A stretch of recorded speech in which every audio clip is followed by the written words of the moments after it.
In a moment, Michael will chant our Haftarah for us. You may be seated. It's special Haftarah for Shabbat of Rosh Chodesh. But I wanted to take a moment. After our Haftarah, we're going to hear and learn from our congregant Rachel Sussman Ben Simon as our guest teacher this morning for Repro Shabbat. As we participate in National Council of Jewish Women's annual Shabbat service focusing on Jewish communities' relationship with reproductive rights and reproductive healthcare access.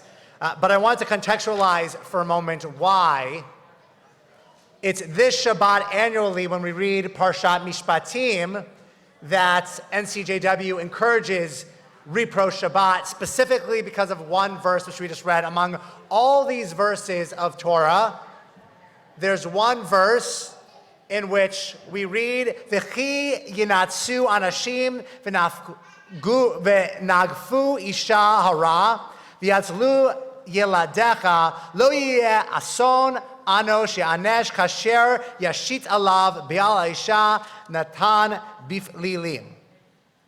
The idea is that if a pregnant woman accidentally, because of an argument between two people, gets knocked over, pushed over, what have you, and miscarries, the laws and rules are different. It's not considered ayin tachat ayin, which follows. It's not considered this idea of eye for an eye, because the Torah is explicit in this case that a fetus, if a pregnant woman that loses the fetus, that's not considered life in the same way life of a living, breathing human is.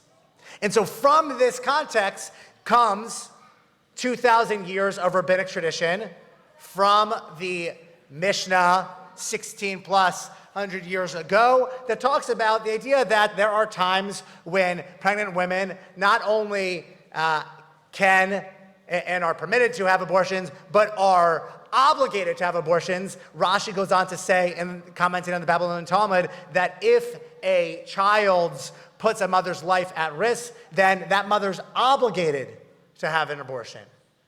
Modern Shuvot go on to say that what does it mean to be a rodef, somebody who causes somebody to somebody's life and health and well-being to be at risk? Goes on to say it's not just a physical well-being, but also an emotional well-being. It talks about mental health and so on and so forth.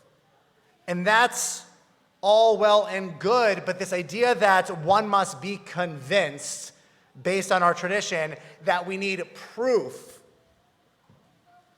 If we look at rabbinic tradition, right, proof by a bunch of men 1,500 years ago to say that women have autonomy over their bodies and to make medical decisions for themselves, that in and of itself is deeply problematic. Because all that should matter is if the Torah tells us that every single person is made in God's image, then that means every single act that we do with our body is a relationship between us and God, whose image we are made in. And it's not for, certainly, elected officials to make decisions. But arguably, it's not for the rabbis of the Mishnah to make decisions at all. It should be up to each person in their relationship with God. Arguably, I suggest a relationship with medical professionals that give medical advice. But it shouldn't be up to even our tradition to have to give a stamp of approval at a time when fighting for abortion access seems to be drawn across religious lines, though.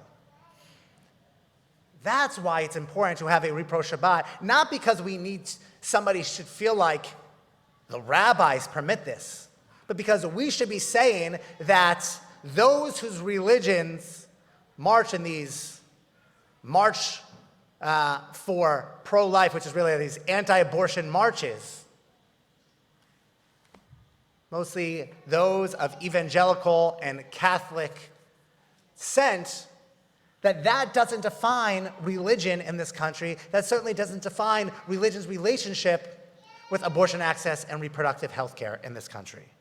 So maybe it's not about us saying we need rabbinic permission, but it's about us saying that your religious beliefs don't define our religious beliefs and you don't get to speak for us. If we are a country that prides itself on separation of church and state, then none of this should matter. But we know that that's not the case, right? We like to say that, except so much of the decisions that are made in this country is based on the influence of Christianity in this country, and that shouldn't influence, especially when it goes deeply against what our own faith and our own tradition has to say. I participated in a podcast series before the 2020 election called Behind the Ballot Box, and it was interviewing different Jewish leaders about different issues that were at stake in the election. And in one of the episodes, I interviewed Sheila Katz, who's the CEO of National Council of Jewish Women, and Rabbi Danya Ruttenberg, who's the scholar in residence of NCJW. And we talked about what does this election mean for reproductive access, for reproductive justice. And so many of their fears we've seen come true over the past couple of years. And I fear that that will only continue to snowball depending on happens in the next election. And so I want us to keep this Torah in mind. After the Haftorah, we'll hear and learn from Rachel Sussman Ben Simon, but I want us to keep that in mind, that what does it mean for us who come from a faith and come from a tradition that allows, permits, demands that each person has the right to make decisions about their own bodies and nobody else can make those decisions for us. When increasingly those demands, those access, those obligations, and those permissions are being taken away because of beliefs that are antithetical to ours and our faiths.